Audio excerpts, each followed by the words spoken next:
Hello, Amiga musicians. This is Photon of Scopex again, and I thought I'd introduce you to composing music using Protracker on Amiga. And for those coming from other music programs, a tracker is it's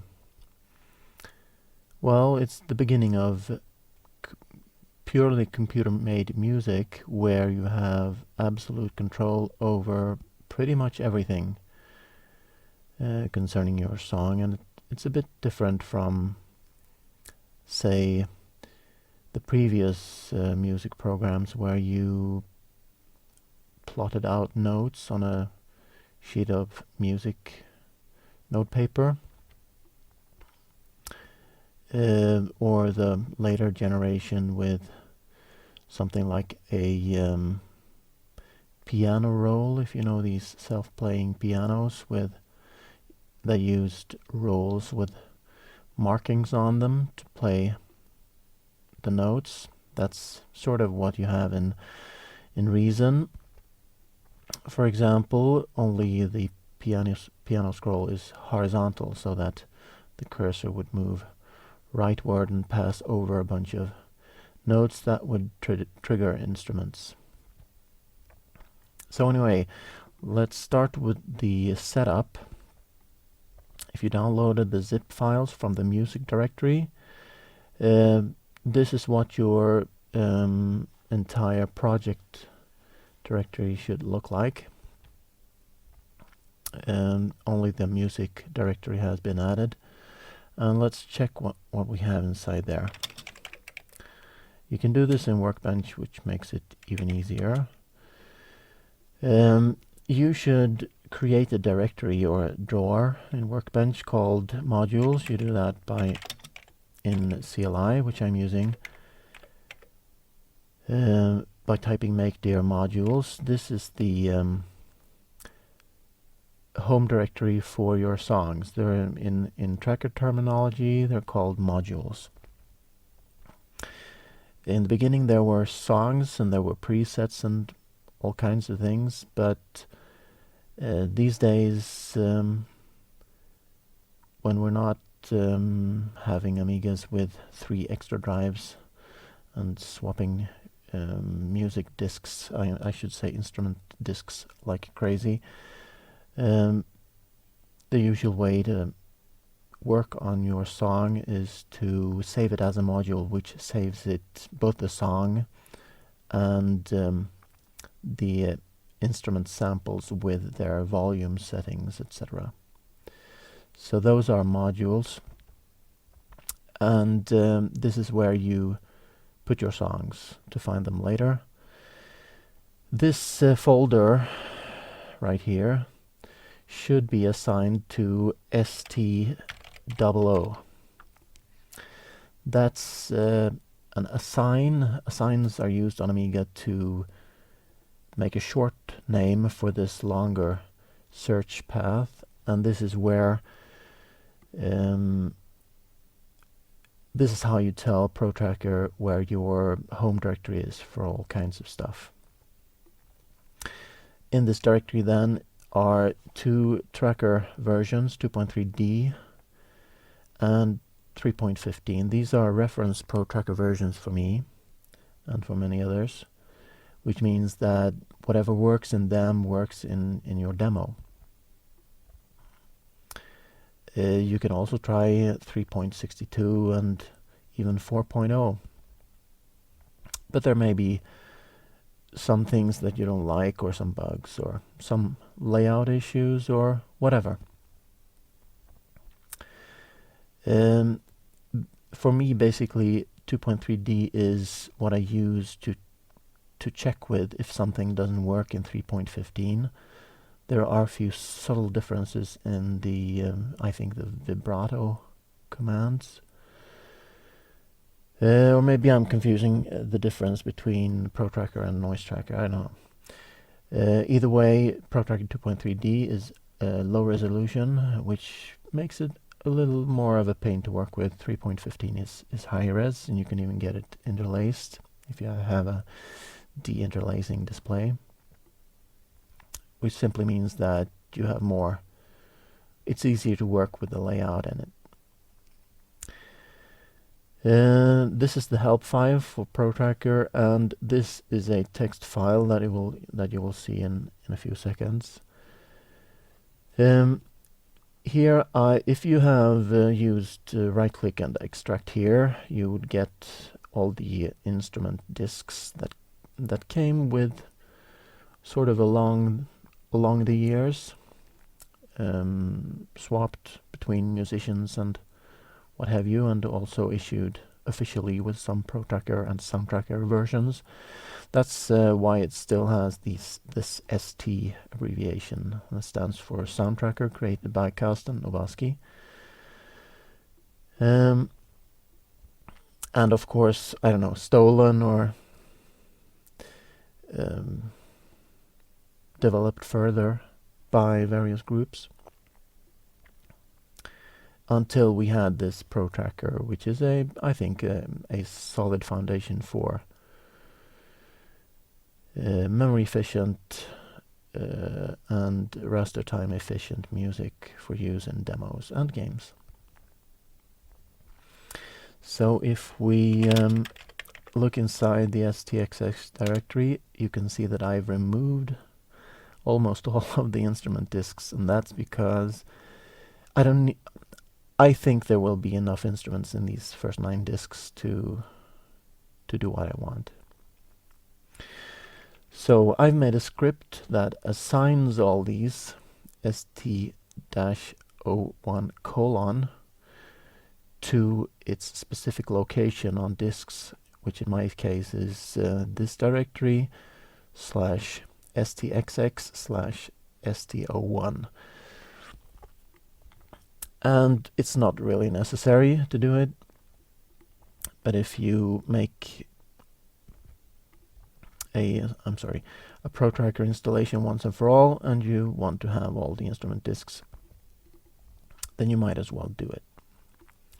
It saves some typing inside Protracker. So let's start Protracker. Here it is. First, a layout overview. Here's some general information. The length of your song. We're going to increase this to make some room for so-called patterns, which is what you use to build up your song. And if you press the Shift key or Alt key or Amiga key, it will play the pattern. If you press the Shift key, it will listen to key presses and record them as you press them. In this case, I pressed Q. The note keys are laid out like a piano, so that Q is C, key 2 is C sharp, key W is D, and so on. And in the lower octave you have Z as C2, S as C sharp 2, and so on. We'll get into the notes later. If I play this back using the Amiga key, which repeats the current pattern, I should say that all these keys, Shift, Alt, and Amiga, for playing, are the right-hand Amiga, Alt, and Shift keys. The left, Alt, Shift, and Control keys are used for some combinations that we'll go into later.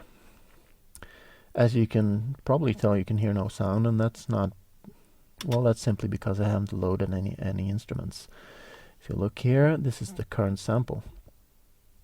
Protracker has 31 samples that you can use, and you can extend this further by triggering a position into a sample, so that you can have up to 64K samples without using too much trouble. You can get larger samples by using some intelligent magic. And let's say that you have a sample that is pretty large, 30K, and it's a drum rhythm that you've, say, sampled from a drum machine. Then you can trigger different percussive instruments by triggering that instrument and using an effect command, which is these last 3 digits, to jump into the sample at a specific point. That's I will not show that in these tutorials. I'm just saying that there are ways of getting more than 31 instruments in Protracker. And as you can see, the volume is 0, the length is 0, it's completely blanked out. This is the loop of the instrument, which means that you can sample, let's say, the very first part of a string instrument and set these values to make to loop the sound, to extend, to make the sound longer without making the sample take more space in memory. So it's simply a way to repeat a waveform in the sample.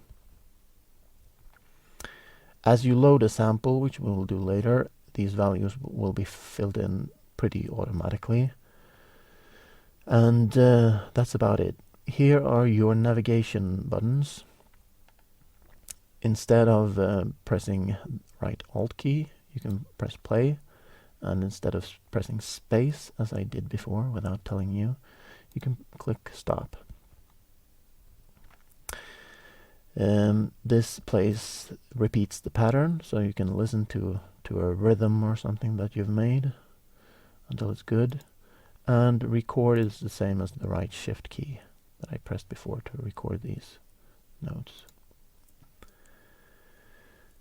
So this toggles the edit mode, which lets you edit the notes without playing the pattern. You can clear stuff, you can enter setup, and that's what we're going to do now. And this we'll go into later to load our instruments. This is disk operations. So I've prepared this setup, and your setup should be set the same way, and you should save it with this save config button. You can save multiple configs. You just number them and they end up in the s: directory. In the S directory at the root of your hard disk. So you can set various things. This is the default value for the tempo of your song, in case you shouldn't change it throughout the song. For example, if the whole song is a certain tempo, then, or if all your songs are the same tempo, then you can set the default value here. I recommend to always set the tempo at the start of the song, and I never use this. Timing should be set to CIA, and soft interrupts to off. This is all done with 512K chipmem and 512K fastmem. Just to show you that you don't need anything extra, though it does help to have some form of hard disk solution so that you can easily browse instruments. It's a bit of a pain with using floppy disks. You can customize your instrument trigger visuals here. I'm not getting anything because the volume is set to 0 for this instrument that I've used. But these will show up later when you play a song. And the rest of the settings here should be set as you see on the screen. So go ahead and pause this video and make sure that your settings are the same way. I haven't changed a lot of them from their default values. And I won't go into what they do or anything. Okay, so presently we have an empty song with only one position. The length of the song is one position long. In each position you can tell it which pattern to use, so that at position 0 you tell it to use pattern 0, which is this number here.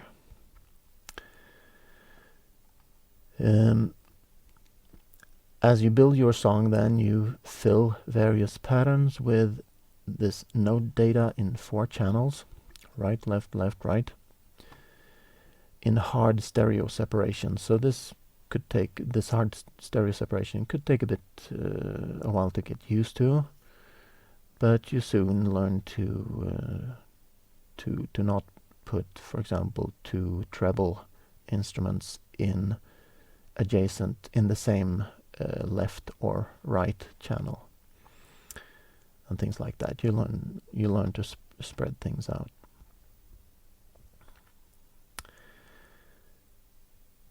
So let's go ahead and do this. We're going to clear the song first. Select all, just to remove all the samples, all the note data, and so on. And we're going to increase the length, let's say 4 patterns, to give us some breathing room. And you can go through the patterns like this. Currently all of them contain nothing, so you don't see the notes changing down here. But basically these are the 4 tracks that you're running down with time, that you place notes into using your loaded instruments. So let's go ahead and load some instruments. As you can see, some of my assigns appear automatically here. I have no idea what it goes by. To map these up, if you have 100 assigns on your mega galactic hard disk installation. But anyway, it gives me 8 assigns, which works fine for me. So right now the file window is empty. I will press redirectory, and I've prepared some sort of test module just to show you how you load a song. To get out of this disk operations window, press escape, then press Alt to play the song, and it will sound horrendous.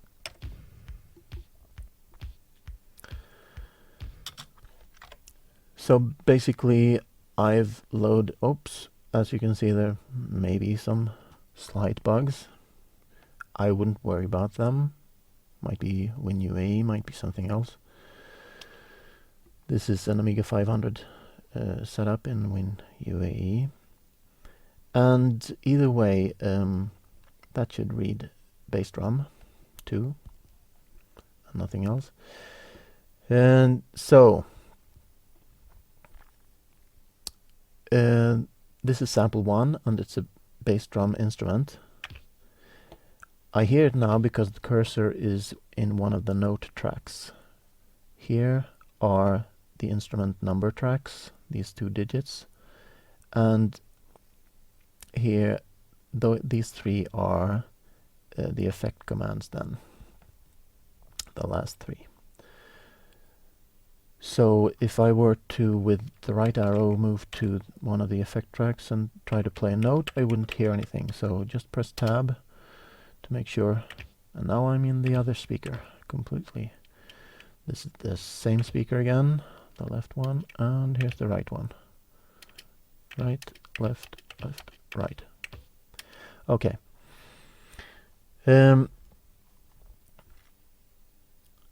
So that's what bass drum 2 sounds like. It's on one of these first discs.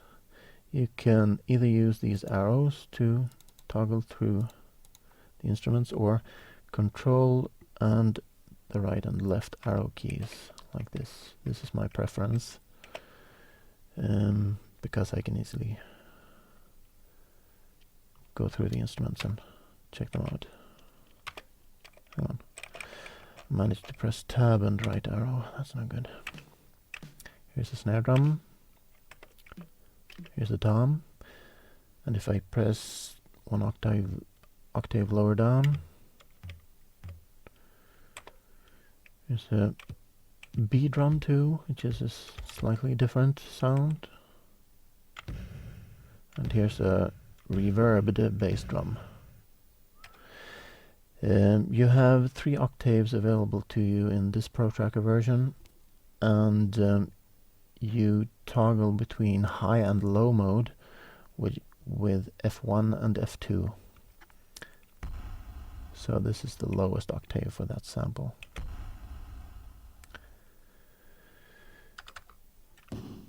And this is the highest note for that sample, which is, let's see, that's actually 4 octaves. I think I liked. Let's see. Let's go from the bottom to the top.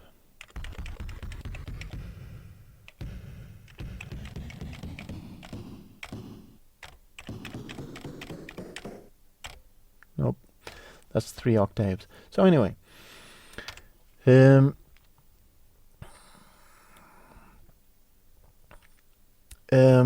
so that's how you load a song, and how to load an instrument is to move this check mark. You almost never use save song. Save song only saves the note data, which means it will have to jump all over the hard disk or over your external floppy drives searching for instruments, which is well, I don't know. Maybe it's not so painful. I haven't used it since forever. So move the check mark down to sample here, and you can see the path changed from ST00:modules to ST01. And of course you can click any of these here to see the instruments on the respective. So you can, for example, see, if we were to press Control right arrow to go to sample number 6 and click on one of these, it's it's dangerous. If you click on one of these and you have a previous instrument selected, it will load that instrument to that instrument slot. So that if you had a sample there before and you have note data that you want to save, you simply must go find that original sound again. So make sure this is blank before you load a new instrument. Of course, since I am at a blank instrument position, I can try all kinds of sounds now. This is the bass drum 2 that we heard before. That was misspelled. And some lesser bass drums, in my opinion. There are all kinds of sounds here, sampled from various early 80s synthesizers. And some of these, if you're an Amiga fan of old, you will recognize almost all of them, I think. There are useful sounds and less useful sounds. This is kind of nice. One important setting to check that it's always off is the filter setting. If you copied my settings from the setup, the filter should be off. And this is mainly to not have the sound chip filter out high frequencies for you, but instead reveal how good the actual quality of the instrument is, so that people who play the song using the filter off, which is the standard setting and preferred setting, that they will not hear a junky sample.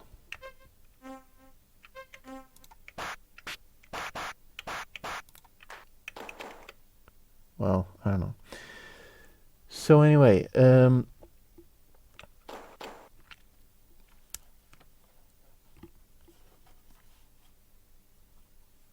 I could go into all kinds of key presses that are useful. I think I showed you before, but let's show you how to turn off tracks. You do it like this. Well, nothing's happening in the lower half of the pattern because we don't have any note data in that part.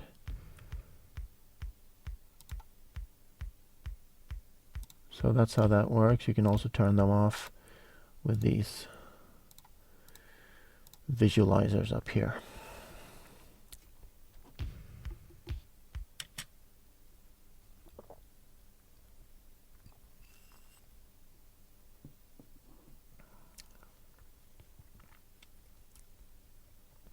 So, some more navigation that is useful. I'm doing all these key presses now in this tutorial to have for you as a reference to go back to, so I don't have to explain a lot of things along the way.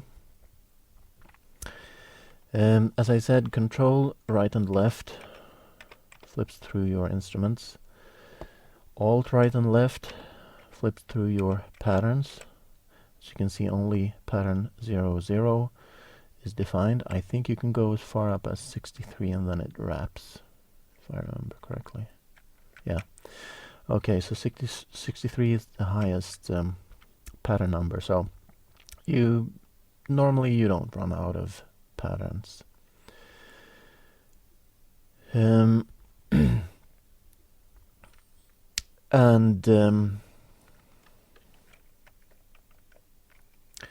shift left and right moves you further in front or further back in your song position, and this is only relevant when pressing the Alt key to listen to a bigger part of the song than one pattern. So if I press the Alt key here, then of course it will play the whole song, which is one pattern long. But if we make the song 2 patterns long and press Alt, it will first play pattern 0, 0, and then if we, hang on, I want to show this. If we press shift right arrow to go to position 1 in the song, and you increase this pattern number to pattern 4, say, whatever, what you do is you program your song this way so that you make a pattern. You may use it in several places in the song, and you take the pattern number and put the pattern number at a certain position. And that's how you make a sequence of patterns.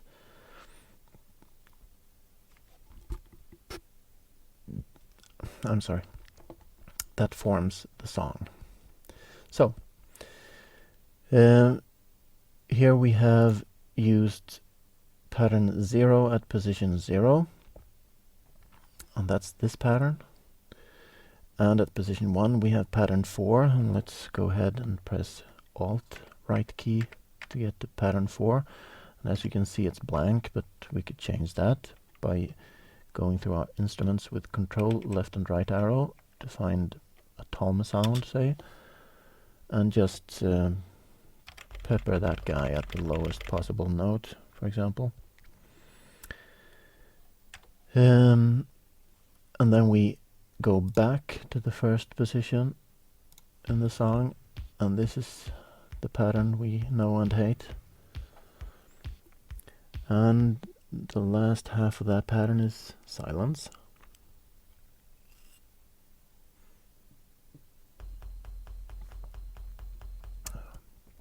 Followed by our newly created pattern 4. So I hope you get how that works. Some more layout orientation perhaps. Here are a number of panes that switch out this rectangle. Basically they're all useless except the first 2. At least I've never used these. You can make chords from a string sound, say, and then you'd add the notes for the chord here, and the program would mix the waveforms together. You would have to cut it off at the end, and you'd have to loop it in some way to make it sound good. But usually you want a pre-sampled chord, for example C minor or I don't know, D major or something, because it loses some quality in this mixing. And some other guy can tell you about this. and these are blank. So these are the edit options. You can quantize notes, and you can make multi-edits and so on. We will not use that in these tutorials. This is, well, I think this is advanced stuff, and I'm not sure all that many use them. This, however, is very useful. Here's where you do your, let's say that you want to mix two samples, or you want to copy a sample and modify it. You want to boost a bass sound to make it sound more powerful. Things like that. You can, if you need, if you're very bothered about the numbering of the sounds and you want the numbering in a certain way, you can exchange samples and you can fade them, and it's very useful. We may get into this in these tutorials. In fact, I'm pretty sure we will, so stay tuned for that. Apart from that, you have these these note editing buttons here. I don't think I've ever used these. I've used the shortcut keys, which is the F3, F4 and F5 keys for cut, copy and paste, combined with Shift for just one track or Alt for all 4 tracks, so that we could, I can show you some function keys. For example, F6 goes to the top, F7 goes to the position 16, which is 1/4 down. F10 goes to the last note of the track. You get the idea. F6 through F10 navigates the track quickly without having to repeat the down arrow a bunch of times. So we could, for example, use the Alt keys to go to track 0. We could use Alt F4 to copy that into memory. The whole shebang, all 4 channels. Alt right arrow to go to position 1. I'm sorry, pattern 1. And press Alt F5 to paste all those notes. And then you can start modifying them to your heart's content. So that's used if you have similar sounding patterns but you need a different ending note or whatever. So I rarely ever use these, but please go ahead and get acquainted with note editing using these, and you cycle through this track pattern and commands, which only cuts out these command settings here, which means that you can, for example, copy a track, transpose it, paste it into another pattern, and copy the effect commands that you use to make advanced echo things and stuff, echoes and fades and vibratos and what have you. You can copy this note, the entire effect command, the total effect commands, and paste them into the new pattern track. So that's the mode that you're using. Here's the block mode. You can mark a block, and I will tell you the last key combination for this tutorial, namely how to copy parts of a track. So what you do is, repeat after me, BXJ, BXJ. So Control B, and the status change to mark block, and as you move your cursor, it will increase this, and the last note is included, so that if you want to copy the first quarter of a pattern, you stop at position 15 in the track. You press Control X, which cuts it out. If you want to put it back, you go to the top with F6, and you press Control J to insert it. As you can see, no notes were moved below this point, and these 3 control keys are what I use to basically copy parts of tracks around. I think there's Control I and all kinds of things, but you'll have to look to the help file for that, which I can't trigger, I think. No. because my Kira keyboard doesn't map the help key to the corresponding key in WinUAE. So anyway, you can find out the more advanced stuff, but Control BXJ does what you want in the case of cutting and pasting notes. So if I press Control J again, as you can see, I interlaced those notes in between the other ones. So it when you paste it, it only overwrites. Well, basically, it overwrites everything there is, but it only overwrites where there are notes, so that in between position 2 and position 6 there were no notes, and so this original data in between was kept. So that's how it's combined. So now basically we've modified pattern 1 so we can make the song longer, and we can insert at this position, we can insert pattern 1 by doing that, so that it now reads 0, 1, 4 in positions 0, 1, 2 of the song. The length is 4, which is wrong. It should be 3 because we haven't made any other patterns, but if we wanted, we could, for example, as we play the song, it will play pattern 0, 1, 4, and then perhaps pattern 1 again. So there you go. Now we have a 4-pattern song, and I mean, it will sound like crap, but just for pedagogical purposes, let's play the whole song. So here's pattern 0. Isn't it wonderful? So this is the one with the silent lower half, and why don't we go to this pattern and use our newfound command. Press F8 to go to the middle of the track, and press Control J again to paste the note data you copied before, and Control J again, and we've filled this track so that pattern 01 is not silent for the latter half of the track. So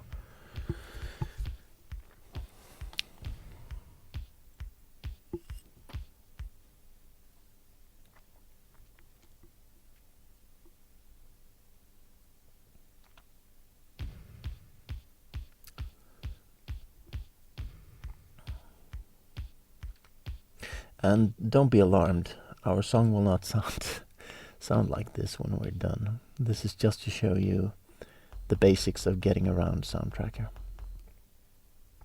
I'm sorry, Protracker.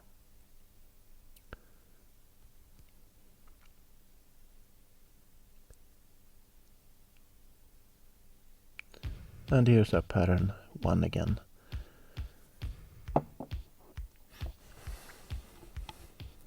As you can see, I'm using a very slow speed, slow tempo in the song. We'll get into all the various commands for setting tempo and volume and stuff like that in the next tutorial. For now, I've shown you what you need to know to get around Protracker. Those of you who already know a little bit about Protracker will be able to skip this episode. When you're done, you can press disk operations, put the check mark next to the module. This will put you in stw:/modules where your original module were. And if you'd like, you could rename this before saving it to not overwrite the original one if you want to keep it for some reason. There's no reason for us to keep it at this point because it sounds like crap anyway. So just go ahead and save it. It will ask you if you're sure, and then it will overwrite the module. And so far we're using 6 instruments, and the module in total, including the instruments and the note data, occupies 22 kilobytes. So that's all from me for now. See you in the next Protracker tutorial, when we start to make some proper music. See ya!